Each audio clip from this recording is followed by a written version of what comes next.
Konnichiwa, everyone. Thanks for tuning in. Green envelope. Let's dive inside.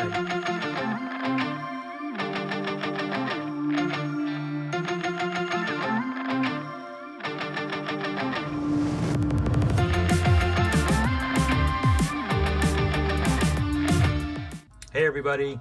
Got another green envelope from Bai. Thanks again for tuning in to these videos. Hope you find them interesting. Certainly would love to hear any feedback below if you want me to change it up or change something different with these green envelopes. Certainly like sharing what I get. Certainly like opening all this stuff up. And certainly enjoy vintage Sumo cards, especially with some of these auctions that I get over in Japan. Some pretty cool stuff comes up that I'm able to snag on occasion, so happy to share it with everybody. This one's a little bit packaged well, so no complaints. Just opening on camera makes it a little awkward. Thinking this might be a postcard.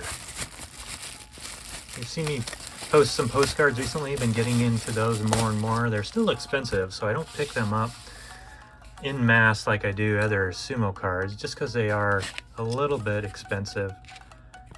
Usually can't get them for less than $10 or so per postcard, so makes it a little difficult to pick them up in quantity. Ooh, wow, it is postcards.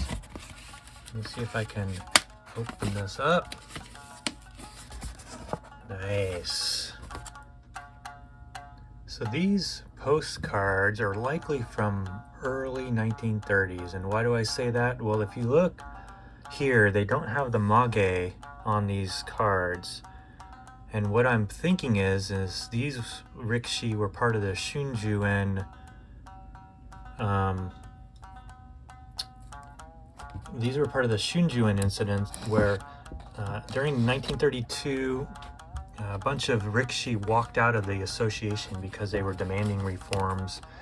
The Kyokai didn't step up and address a lot of the demands that the rikishi were asking for, so a lot of them left and joined their own organization, toured Japan. Eventually they some of them, not all of them, came back to the Kyokai at the time. But a lot of them, as they left the organization and left the Nihon Sumo Kyokai, they cut their mage, kind of in a show of protest. So I'm going to open these up, see what I can discover here. I don't know if I have a list of the rikishi that were involved in the Shunjuen incident, as it's called. Tenryu was the organizer of the walkout. It's kind of cited as the one that started all these new reform demands. But yeah, interesting. So yeah, you don't often see sumo wrestlers with their haircut, but this could be after they came back into the Kyokai. Their hair obviously at that point hadn't grown back yet, because I think they walked out for less than a year. Wow. Here's Shinkai. You can see on the back of these postcards, this middle line indicates this is a later version or a later issue of postcards, so probably from 1930s. And I think I've even documented this set, or a set similar to that, so the Seikaido set. So yeah, this would be very common to the area or era. I'll annotate. Here's Yamanishiki. I'll annotate here post-production as well if I can narrow down a date and see if I can find some of these. Don't know who that is. Somebody knows Zato.